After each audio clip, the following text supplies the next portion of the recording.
1.4.3 Manual or pull station devices.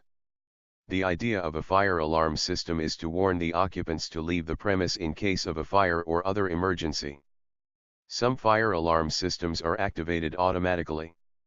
Other must be activated manually. Fire alarm systems that are manually activated use fire alarm pull stations. The manual pull stations may not directly transmit a signal to the FDNY. A phone call must always be made to 911 or the FDNY dispatcher. Don't assume that the FDNY has been called if you hear a fire alarm or smoke detector sound. Fire alarm pull stations shall be located near the exits in the protected area. They must be visible, clear, and reachable. There must be at least one manual fire alarm station on each floor of a building, except residential buildings. Manual fire alarm pull stations should be of opposite color to the background on which they installed on. Approved plastic covers may be used to protect fire alarm pull stations.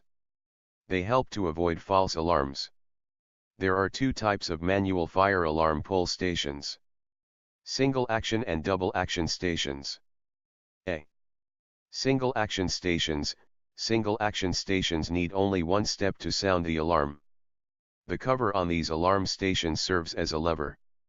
This kind of alarm station is often found indoors, e.g., in office buildings. When the cover is pulled down, it sends the alarm signal. B. Double action stations. Double action stations require two steps in order to activate the alarm. The user must break a glass, open a door or lift a cover. Then gain access to a switch or lever which must then be operated to initiate an alarm. To activate this type of alarm station, the cover must be lifted before the lever is pulled. This kind of double action station is often found indoors. Another kind of double action break glass station requires someone to break a small glass with a small metal mallet. The fire guard must know how to manually work each alarm station on his site.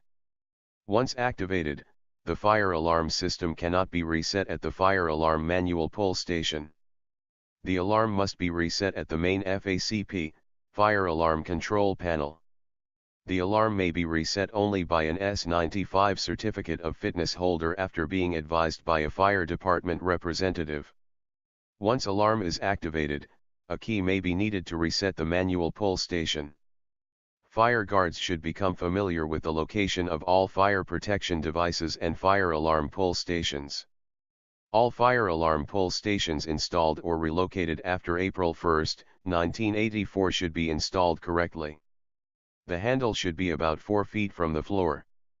Pull station must be located within 5 feet from the exit doorway opening. They should never be blocked. 1.4.4 Safety requirements. Several types of safety signs may be posted at different locations inside the building.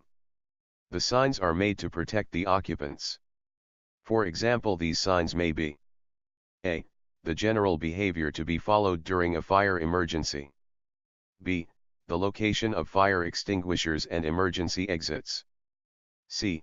How to use the fire extinguishers and related equipment. D. How to sound the fire alarm in case of an emergency. E. Banned use of elevators during fire emergency unless told by the fire department. F. The floor numbers. The fire guard should be aware of the fire safety sign requirements. Having information about the signs would help fire guard perform his work. He/she should also make sure that exit signs posted above doors are always lit. Examples of these signs are shown on the next page. Please see diagrams in the description.